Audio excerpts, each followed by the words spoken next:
అరటికాయ పొడి తయారు చేసుకోవడానికి కావలసిన పదార్థాలు: అరటికాయలు, పెసరపప్పు, పచ్చిశనగపప్పు, కందిపప్పు, వెల్లుల్లి రెబ్బలు, కరివేపాకు, ఉప్పు, కారం, నూనె, జీలకర్ర.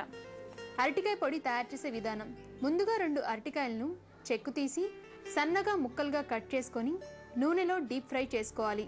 అదేవిధంగా వేరే బాండీలో 2 స్పూన్ల పచ్చిశనగపప్పు, 2 స్పూన్ల కందిపప్పు, 2 స్పూన్ల పెసరపప్పు వేసి ఎర్రగా వేయించుకోవాలి. ఇప్పుడు 1 కప్పు కరివేపాకుని కూడా నూనెలో వేసి వేయించుకోవాలి. ఆ తర్వాత వేయించుకున్న పప్పుల్ని, వేయించుకున్న అరటికాయ ముక్కల్ని విడివిడిగా మిక్సీలో పొడి చేసుకోవాలి.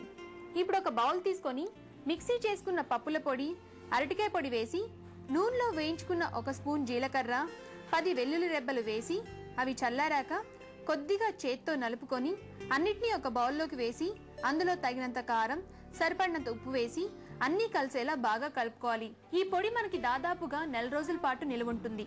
అంతే, ఎంతో రుచిగా ఉండే అరటికాయ పొడి రెడీ.